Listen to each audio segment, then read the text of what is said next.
Last video के अंदर हम लोगों ने डिस्कस किया कि हम लोग अपने जो हमारा टाइटल सेक्शन है उसको हम किस तरह डिजाइन करते हैं, किस तरह हम अपने नेविगेशन बार को डिजाइन करते हैं, स्टाइल अप करते हैं और साथ ही साथ हम इन तीनों को अलग अलग इंडिविजुअली हम इनको स्टाइल कर सकें। तो सबसे पहले इसके लिए हम जाते हैं अपनी index.html में और यहाँ पर हम सेक्शन सर्च कर लेते हैं फीचर्स का। अब यहाँ पर ये हमारा फीचर्स वाला आ चुका है। अब यहाँ पे सबसे पहले तो हम इन तीनों को अलग अलग से एक डिव देंगे। यहाँ पर हम एक डिव दे देते हैं इनको और इस डिव को मैं क्लास देता हूँ फीचर बॉक्स। इसको यहाँ पे मैं कॉपी करता हूँ और यहाँ पे मैं पेस्ट कर देता हूँ। अब मैं क्या करता हूँ, मैं इसको कॉपी करता हूँ और यहाँ पर इसी को मैं 3 टाइम्स इधर पेस्ट कर देता हूँ। तो हम डिलीट कर देते हैं क्योंकि हमने इसको कर लिया एक दफ़ा। तो इसको यहाँ से मैं करता हूँ कट और इसके अंदर मैं इसको कर देता हूँ पेस्ट और इसी तरह इसको यहाँ से मैं करता हूँ कट और इसके अंदर मैं इसको कर देता हूँ पेस्ट। ओके, तो यहाँ पर हमने इन तीनों को अलग अलग डिव दे दिया। अब यहाँ पर हम लोग क्या करेंगे, हम इन तीनों डिव्स को, ये जो हमारी 3 डिव्स हमने क्रिएट किए हैं, हम इसको इस तरह स्टाइल करेंगे कि ये हमारी, अगर हमारी स्क्रीन का जो साइज है वो डेस्कटॉप साइज है, तो ये क्या करे, ये तीनों डिव हमारी स्क्रीन का जो थर्ड पार्ट है ये उसको कवर करें। तो इसके लिए हम क्या करेंगे, इसके लिए हम यहाँ पर हमारे बूटस्ट्रैप की एक क्लास है, हम उसको अप्लाई करेंगे जो हमने ऊपर भी यूज की। तो वो मैं किस तरह करता हूँ, मैं सिंपल यहाँ पे लिखता हूँ कॉल डैश LG डैश। अब मैंने आपको बताया था कि हमारा जो व्यू पोर्ट होता है उसके अंदर 12 यूनिट्स होते हैं।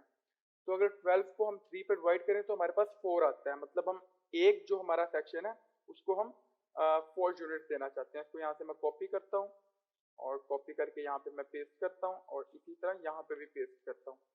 ओके, अब अगर मैं इसको सेव करके रिफ्रेश करूंगा तो हमारी वेबसाइट पे यहाँ पर कोई फर्क नहीं पड़ेगा। क्यों फर्क नहीं पड़ेगा? क्योंकि आप लोगों ने हमेशा एक बात याद रखनी है, डिव के अंदर हम इन तीनों को डालना पड़ेगा जिस डिव की जो क्लास है वो रो हो। तो यहाँ पर हम एक डिव क्रिएट कर लेते हैं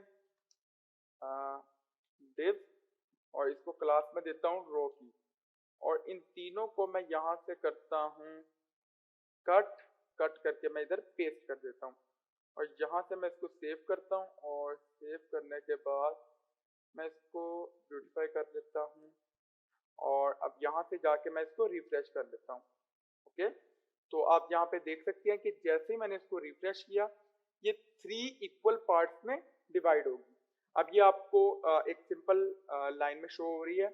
अब अगर मैं इसको यहाँ से आपको दिखाऊं कि ये रिस्पॉन्सिव है या नहीं है, ये देखिए अब जैसे ही मैं इसका साइज छोटा कर रहा हूँ, तीनों ने 100% विड्थ कवर कर लिया फोन की, मतलब जो हमारा व्यू पोर्ट है उसकी जो 100% विड्थ है इन्होंने उसको अकोमोडेट कर दिया। तो हम इसको वापस से इधर ले आते हैं और अब अगर आप यहाँ पर देखें तो यहाँ पर आपको शो हो रहा है कि यहाँ पर इनके साथ पैडिंग ऐड नहीं है।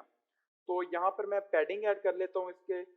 तो पैडिंग के लिए मुझे क्या करना पड़ेगा, अगर हम यहाँ पर जाएं तो पैडिंग हमने ऐड करनी है इसमें, तो मैं इसको यहाँ से कॉपी करता हूँ और यहाँ पर मैं इसको पेस्ट कर देता हूँ ताकि हमें आइडिया हो कि यहाँ पर हमारा फीचर्स का सारा काम है। इसको यहाँ से मैं कमेंट कर देता हूँ और उसके बाद अब हमने पैडिंग ऐड करनी है अपने इस फीचर्स वाली आईडी पे, मतलब हमने इस पूरे सेक्शन पे पैडिंग ऐड करनी है। अगर मैं यहाँ से आपको दिखाऊं, इसको हम करें तो मैं इस पूरे सेक्शन पे पैडिंग ऐड करना चाहता हूँ।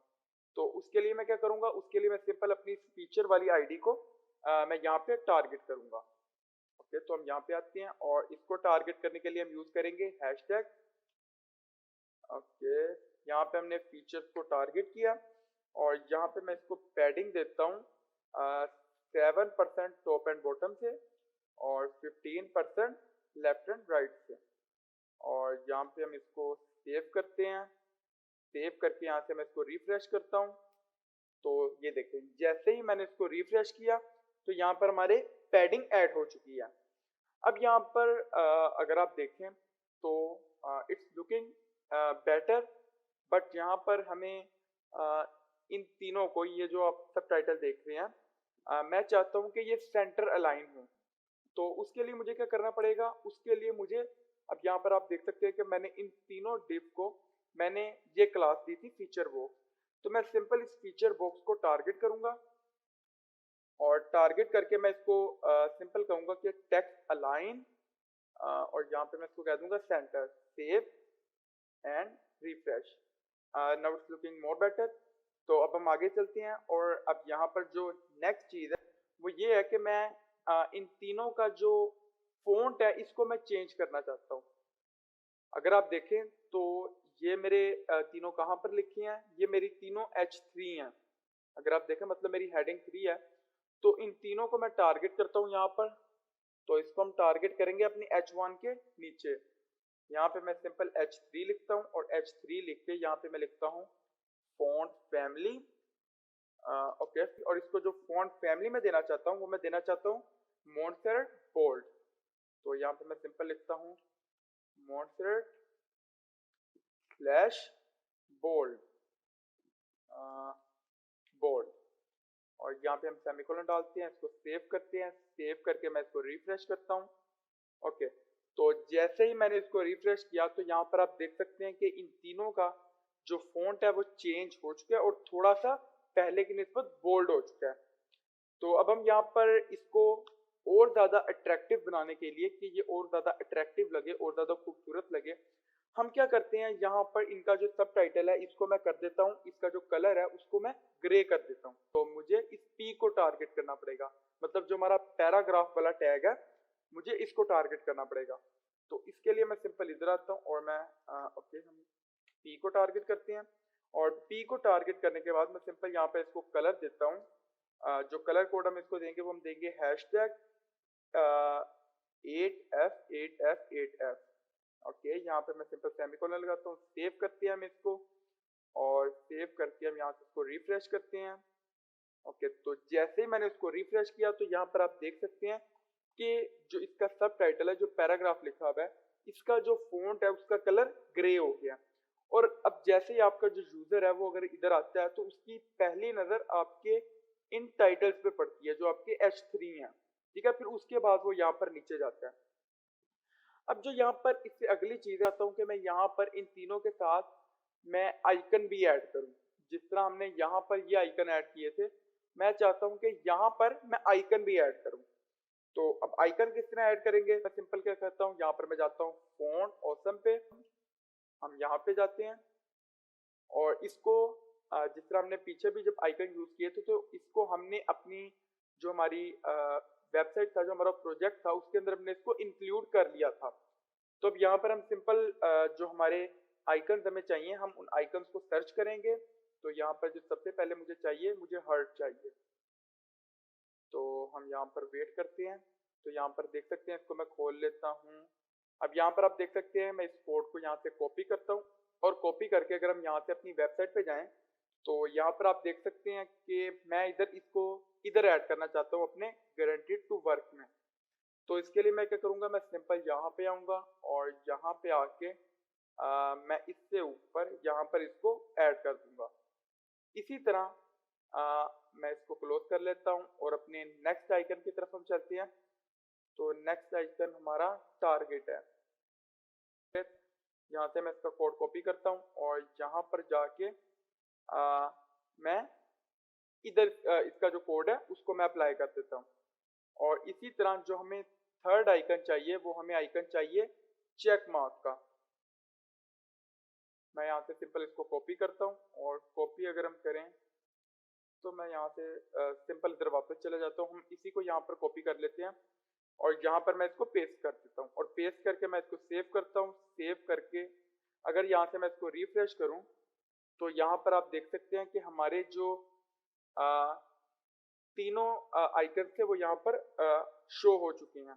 अब यहाँ पर जो इशू था वो ये है कि मैं इस आइकन को इधर लेके जाना चाहता हूँ और इसको इधर लेके जाना चाहता हूँ। ये मेरी थोड़ी सी मिस्टेक हो गया, तो मैं सिंपल यहाँ से इसको करता हूँ कट, और कट करके यहाँ पे मैं इसको करता हूँ पेस्ट। इसी तरह इसको यहाँ से मैं करता हूँ कट, और इसको यहाँ पे मैं कर देता हूँ पेस्ट। हम सेव करते हैं और रिफ्रेश करते हैं।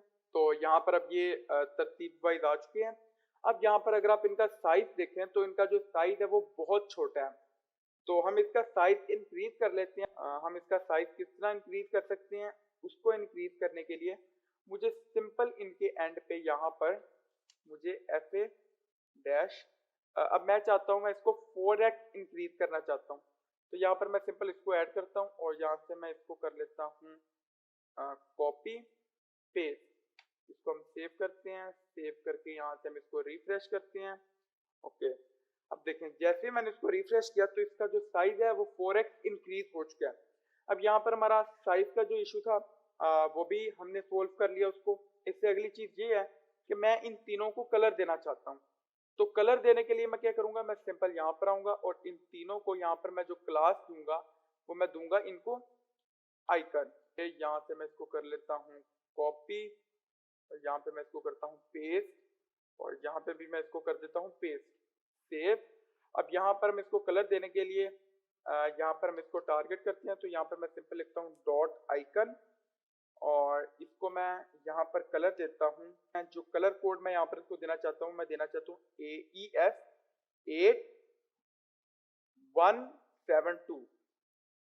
ओके, इसको हम सेव करते हैं, सेव करके यहाँ से रिफ्रेश करते हैं। ओके, जैसे मैंने इसको रिफ्रेश किया तो यहाँ पर मेरे जो तीनों आइकन हैं इन तीनों का जो कलर है वो चेंज हो चुका है। अब यहाँ पर अगर आप देखें तो हमारे जो आइकन और हमारा जो टेक्स्ट है इन दोनों के दरमियान स्पेस बहुत कम है, तो इसके लिए यहाँ पर मैं स्पेस ऐड कर लेता हूँ अपने आइकन के साथ।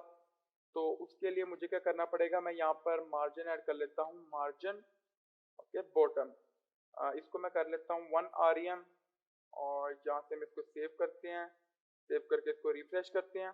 ओके, तो यहाँ पर हमारा जो इसके अंदर स्पेस है, स्पेस भी ऐड हो चुकी है और ये काफ़ी बेहतर लग रहा है। अब जो लास्ट चीज़ है, जो बिल्कुल सबसे हमारी एक चीज़ रह गई है, वो ये रह गई है क्या मैं चाहता हूँ कि जैसे मैं इसके ऊपर होवर करूँ तो इसका जो कलर है वो चेंज होके इस तरह का हो जाए, सेम ये वाला कलर हो जाए। तो उसके लिए हम क्या करेंगे, यहाँ पे मैं सिंपल लिखता हूँ डॉट आइकन और यहाँ पर मैं इसके साथ इधर लगा देता हूँ। अगर हम यहाँ पर देखें, ये देखें होवर। ओके, यहाँ पर इसके अंदर मैं इसको कलर देता हूँ, कलर हैशटैग FF4C68। ओके, यहाँ से हम इसको सेव करते हैं और यहाँ से हम इसको रिफ्रेश करते हैं। तो यहाँ पर आप देख सकते हैं कि जैसे ही मैं इसके ऊपर होवर करता हूँ इसका कलर चेंज हो जाता है। अब यहाँ पर ये हमारा ऑल सेट, बट यहाँ पर मुझे ये थोड़ा सा साथ साथ लग रहा है, तो यहाँ पर इनके दरमियान मैं यहाँ पर पैडिंग ऐड कर लेता हूँ। तो उसके लिए हम फीचर बॉक्स में आते हैं और यहाँ पर मैं पैडिंग ऐड कर लेता हूँ इनके दरमियान 5%। ओके, यहाँ से हम इसको सेव करते हैं, सेव करके यहाँ पे इसको रिफ्रेश करते हैं। Okay, now it's looking better. इनके दरमियान हमने पैडिंग भी ऐड कर लिया और ये पहले से काफ़ी खूबसूरत भी लग रहा है। तो हमने अपना जो हमारा टाइटल सेक्शन था हमने उसको भी स्टाइल कर लिया और हमारा जो यहाँ पर फीचर सेक्शन था हमने इसको भी स्टाइल कर दिया। अब जो नेक्स्ट वीडियो के अंदर हम लोग जिस चीज़ को डिस्कस करेंगे, जिसको स्टाइल करेंगे, वो हमारा कैरोसेल है। मतलब उसका हम पार्ट 1 डिस्कस करेंगे और पार्ट 2 हम उससे नेक्स्ट वीडियो में डिस्कस करेंगे। तो मिलते हैं नेक्स्ट वीडियो में।